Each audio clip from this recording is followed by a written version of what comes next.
Ciao da Crossing TV, questa sera siamo a spasso per il Bilbal Bull, Festival internazionale del fumetto, giunto alla terza edizione.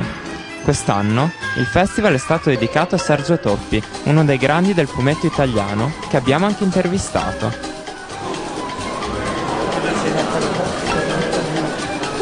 E qua che si anda qua.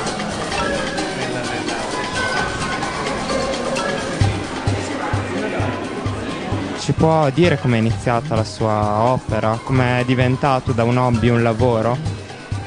Ma come sono diventato non lo so, col lavoro di tanti anni, sperimentando diverse strade, guardando cosa fanno gli altri e così applicandomi molto, ho lavorato molto in tante direzioni, per cui adesso sono arrivato ad avere una mia cifra personale. Ecco, più di tanto non saprei dirle. Sono autodidatta, quindi mi sono arrangiato da solo e così è. Lei segue, la scena del fumetto italiano da sempre praticamente. Quasi 50 anni.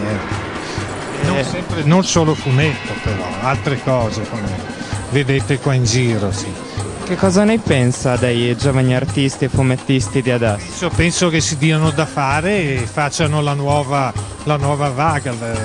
Noi abbiamo fatto la nostra parte. Siamo, Viale del Tramonto non so, comunque non siamo più dei giovinetti, quindi adesso bisogna che ci sia qualcuno che salti fuori e faccia il suo lavoro come l'abbiamo fatto noi.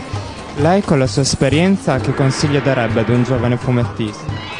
Me l'hanno chiesto 1000 volte, è una domanda a cui è difficile dare una risposta. Lavorare tanto, amare il proprio lavoro perché questo è essenziale e poi avere anche un po' di fortuna e poi mettersi in testa che un lavoro, se lo si vuol fare a tempo pieno, è un lavoro molto impegnativo, quindi almeno in una certa fase della propria vita professionale non ci sono vacanze, sabato libero, si lavora.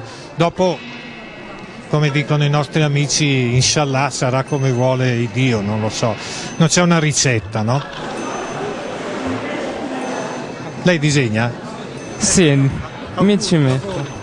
Ami il suo lavoro? Grazie mille. Grazie a lei. Che cosa ha significato l'arte di Sergio Toppi per il fumetto italiano e mondiale?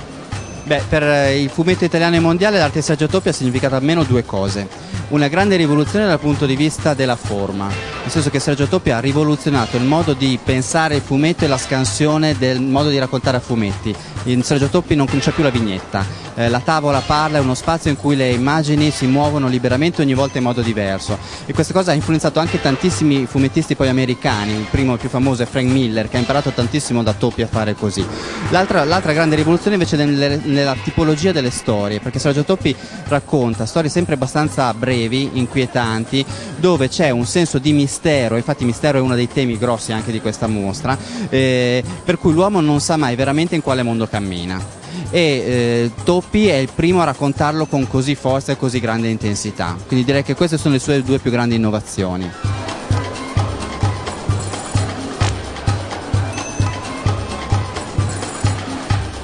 Che cosa ci si aspetta dal festival di quest'anno e che cosa ci si aspetta da questa interazione tra grandi maestri come Toppi e tra i giovani fumettisti italiani? Beh, uno degli obiettivi del festival è sicuramente quello di prendere dei grandi anche del passato e di farli conoscere a un pubblico più ampio, e quindi in questo senso abbiamo fatto così con Magnus, con De Luca e ora con Toppi, tre grandi della tradizione italiana che assolutamente andavano riscoperti. E poi sicuramente, come giustamente dicevi tu, ci sono tante mostre legate anche ai più giovani italiani o stranieri, molto spesso inediti in Italia, non conosciuti, e in questo dialogo tra scenario contemporaneo e recupero di grandi è l'anima sicuramente del nostro festival, oltre al fatto di far comunicare questi due mondi, non tenerli separati assolutamente. Speriamo di riuscirci, via.